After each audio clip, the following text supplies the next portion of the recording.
What's going on? It's Astronaut H, and this is the What More Do You Want Network.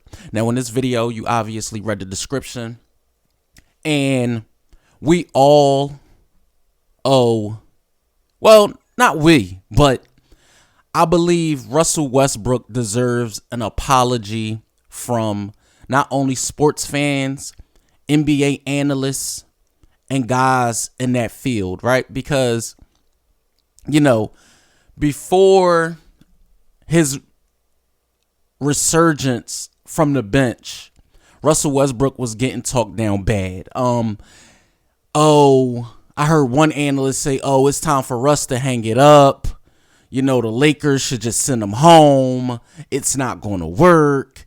And all of these things, saying he don't have it no more. He's not an asset to the team. Him and Patrick Beverly, etc., etc., etc. Now, at the beginning of the season, with Russ in the starting lineup, his stats wasn't nothing, we should be applauding, right? 10 points a game, assists are down, rebounds are down, and things like that. It doesn't look like it's working. Hamstring injury happens. Russell Westbrook sits out. Lakers are still losing. So he's not the reason why. Now he comes back. They go 2-1. Stats are up. Russell Westbrook is looking great. Let's talk about since him coming off the bench. We're talking about 16 points a game, 7 rebounds, almost 7 assists, and shooting 46.2% from the field, as opposed to before, 28% from the field. Russell Westbrook is better when the ball is in his hands. We all know that. Russell Westbrook is better when he's attacking. We all know that. If players are cutting and moving when Russell Westbrook has all eyes locked on him, you're going to get the ball. It's no mistake in that. That's evident. He is not the reason that the Lakers lose. He might not be what he was defensively years ago. He might not be the best outside shooter. But that's a conversation for another day about this team. I just want to talk about how people need to get off of Russ's back, so to speak. How they need to give him more of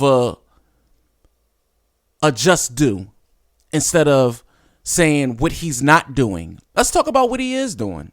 He's always clapping for his teammates, excited. He gets the crowd energized.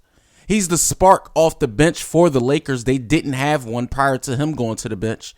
Their bench was lackluster. Their roster is lackluster. So for Russ to come in off the bench, accept the role, thrive in the role, what more could you ask for from a player of his caliber? Future Hall of Famer, former MVP. What else would you expect if Russell Westbrook is not playing at 150%, that's not Russell Westbrook. He looked dejected early in the season. Looked like, it went from he getting in the game and boos coming from the Laker faithful to him getting in the game and at the free throw line and they're chanting MVP for him. This is not a underdog story. This is not a story of, we knew. No, it's the simple fact that Coach Ham said it himself. He wants to put Russ in situations for him to help the team and succeed. And Russell Westbrook said it himself. If it comes down to him sacrificing whatever for the team, he'll do that. And a lesser role doesn't honestly hurt Russell Westbrook or the Lakers. It actually helps them. I feel like Russ being out there during winning time, Coach Ham has so much faith in Russell Westbrook. He brings him off the bench, but allows him to end the game. How much faith in a player as a coach do you have if you are doing that? Some guys will come off the bench and not end the game. You have a player like Russell Westbrook who, regardless if people want to admit it or not, is a generational talent.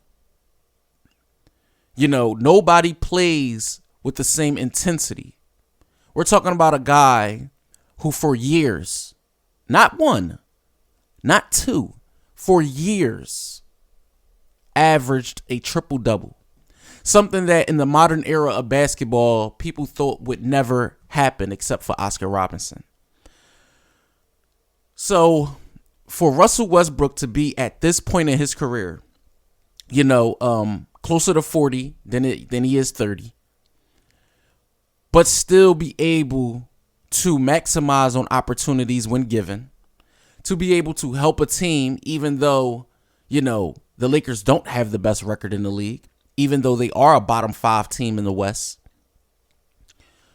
to help them in any, you know, any capacity. We're talking about somebody who rebounds the ball very well at the guard spot. Somebody who passes the ball very well at the guard spot. Might not be the best shooter, but still can attack and back down small guards. Not every team has that. And I understand what people might be saying. You know, LeBron is the best decision maker for the Lakers. And I agree to some point, right? Because at this stage, with a Russell Westbrook and an Anthony Davis, more slashing and more cutting would suit them so much better. Instead of having somebody play 1-on-5, instead of having somebody dribble and ultimately take a bad shot. Like I said, Russell Westbrook is not the reason that the Lakers are losing. Let me know what you guys think in the comments down below. Laker fans, NBA fans, Russell Westbrook fans. Let me know what you think in the comments down below. As always, it's greatly appreciated to hear from you guys. Don't forget to like, comment, subscribe, hit that notification bell so you can know anytime a video is being uploaded to this channel. It's Astronaut H. This is the What More Do You Want Network, and I catch you guys on the next video.